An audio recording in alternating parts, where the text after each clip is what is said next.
चैत्र नवरात्रि के पावन दिन चल रहे हैं। इन दिनों में देवी दुर्गा की पूजा आराधना करके मनुष्य अपनी सर्वोच्च आध्यात्मिक उन्नति को प्राप्त कर सकता है। इसके अलावा अपने मनोवांछित वर को भी प्राप्त कर सकता है। और नवरात्रि के ऐसे ही 7वें दिन आज हम बात करेंगे माता कालरात्रि के विशेष स्वरूप के बारे में। नवरात्रि के 7वें दिन देवी कालरात्रि की पूजा आराधना करने का विधान बताया गया है। देवी कालरात्रि अपने नाम के अनुसार ही भयानक रूप धारण करती हैं। उनका वर्ण रात्रि के समान काला है। उनका स्वरूप अत्यंत भयंकर है। 2 विशेष राक्षसों का वध करने के लिए उन्हें ऐसा स्वरूप धारण करना पड़ा था। और वो राक्षस कौन थे, इसी विषय में आज की कथा में हम श्रवण करेंगे। चैत्र नवरात्रि के 7वें दिन आइए देवी कालरात्रि की कथा का आरंभ करते हैं। और अगर आज की कथा अच्छी लगे तो इस वीडियो को लाइक कीजिएगा और हमारे व्हाट्सएप कम्युनिटी ग्रुप के साथ भी अवश्य जुड़िएगा। लिंक नीचे डिस्क्रिप्शन में मिल जाएगा। चलिए आज की कथा का आरंभ करते हैं। ये वर्षों पुरानी कथा है।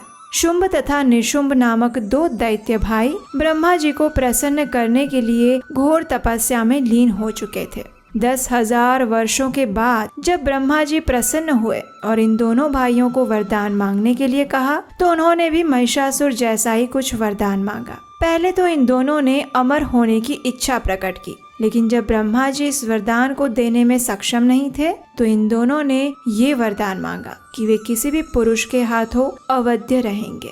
स्त्री को शक्तिहीन जानकर शुंभ तथा निशुंभ ने ये वरदान मांग लिया कि केवल कोई स्त्री ही उनका सर्वनाश कर सकती है। वास्तव में उन्हें किसी भी स्त्री से किंचित मात्र भी भय नहीं था, लेकिन अब उनकी ये धारणा कुछ ही समय में गलत साबित होने वाली थी। ब्रह्मा जी ने तुरंत ही उन्हें ये वरदान प्रदान कर दिया और जिसके फल स्वरूप उन्होंने तीनों लोकों में त्राही त्राही मचा दी। सभी देवताओं को स्वर्ग लोक से बाहर फेंक दिया। दोनों भाइयों के आतंक से परेशान होकर सभी देवता देवी पार्वती माता की शरण में गए। उन्हें सारी व्यथा कह सुनाई। देवताओं ने माता पार्वती से प्रार्थना की कि वे उनकी इस समस्या का कोई समाधान करें। और तब देवी पार्वती ने ब्रह्मांड की सुरक्षा के लिए जो भयंकर रूप धारण किया, उसी रूप का नाम देवी कालरात्रि पड़ा। देवी काली के 3 नेत्र थे, जिसे क्रोध रूपी अग्नि निकल रही थी। जब शुंभ और निशुंभ को देवी कालरात्रि के प्रकट होने का समाचार मिला तो उन्होंने सबसे पहले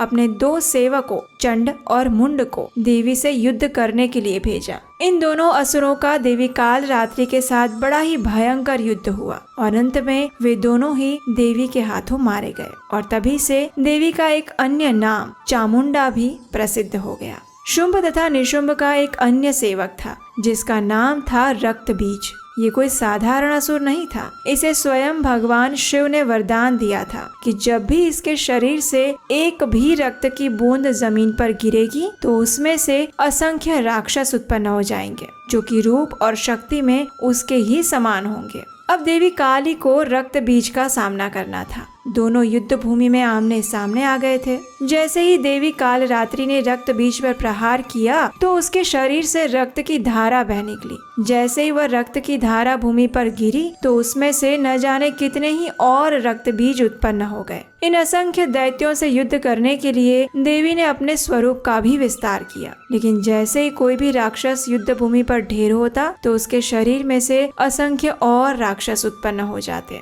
अब देवताओं को लगने लगा था कि रक्त बीज को समाप्त करना असंभव है, लेकिन तभी देवी काली ने एक बड़ी ही विचित्र लीला की। उन्होंने अपनी जीवा को करोड़ों योजन के क्षेत्रफल में विस्तारित कर दिया और अब जैसे ही वह एक रक्त बीज का वध करती तो उसका सारा रक्त भूमि पर गिरने से पहले ही उसे पी जाती। और इस प्रकार वह युद्ध भूमि में उत्पन्न हुए सभी राक्षसों का वध करती गई और उनके रक्त को भूमि पर गिरने से पहले ही उसका पान करती रही। अब केवल वास्तविक रक्त बीज ही युद्ध भूमि में अकेला रह गया था। देवी काली ने उसका भी सिर धड़ से अलग कर दिया और उसके संपूर्ण रक्त को पी लिया और इस प्रकार रक्त बीज मारा गया। अब इसके पश्चात शुंभ तथा निशुंभ को देवी काली से युद्ध करने के लिए आना ही पड़ा। कई दिनों के भयंकर युद्ध के पश्चात देवी काल रात्रि ने इन दोनों का वध करके भौतिक जगत को राक्षसों के ताप से मुक्त कर दिया और देवताओं को पुनः स्वर्गलोक प्रदान किया।